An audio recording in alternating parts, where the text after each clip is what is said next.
When it comes to breastfeeding, there is no shortage of well-meaning advice, old wives' tales, and urban legends. But let's face it, not everything you hear about breastfeeding is as accurate as you might think. So grab yourself a cup of tea and let's dive into the biggest breastfeeding lies that deserve to be debunked over and over again. Breastfeeding shouldn't hurt. Well, breastfeeding shouldn't feel like torture. It is quite normal if you experience a little bit of discomfort right at the beginning. You'll be surprised when you feel how powerful your baby's latch can be.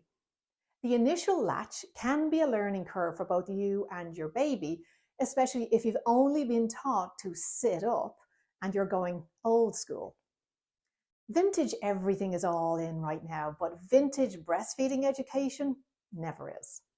Lie number 2, you need to feed your baby on a schedule or get baby into a routine. Reality check. Babies aren't clock watchers. They have their own feeding rhythm. So forget the rigid schedule. Responsive or cue feeding is the name of the game. Babies let you know when they're hungry, and your milk supply follows their lead. It's like a perfectly choreographed milk dance. Lie number 3, you can't breastfeed with really small or really large breasts. As mentioned earlier, your breast size or nipple shape does not determine your breastfeeding experience. Babies are equal opportunity milk seekers, and the milk bar is open for all shapes and all sizes. Lie number 4, your baby should sleep through the night. Oh yeah, as mentioned earlier, babies are born with their own sleep rule books, and sleeping through the night isn't a chapter in their early edition.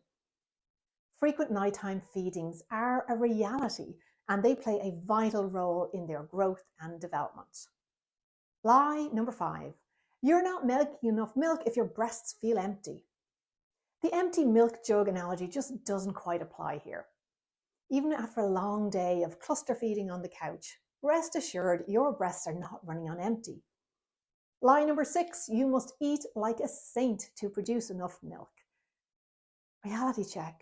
While a balanced diet is important for your overall health and recovery, you don't need to don a halo to produce milk. Your body knows its milk-making mission, and it's pretty good at it.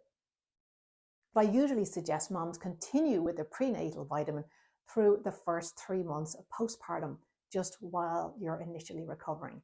And yes, you can drink alcohol and not have to pump and dump. Lie number 7, formula is the same as breast milk. Not quite. Breast milk is nature's gold mine of nutrients, antibodies, and unique goodness that formula cannot replicate. Yes, formula can be a helpful option for some families, but it is not an identical substitute for that liquid love your body creates.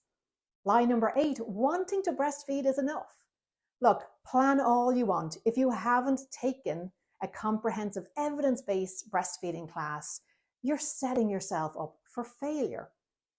If you do take another class and all they focus on are the upright, complicated, contortionist positions, pick up your phone and enroll in my class. Lie 9, the midwives or nurses will teach you. Nope. The staff do not have the time to teach you everything that you would have learned in a comprehensive breastfeeding class. And in the event they do have the time, well, chances are they'll teach you that vintage, outdated positions and latch that will make breastfeeding more likely to go south as soon as you get home.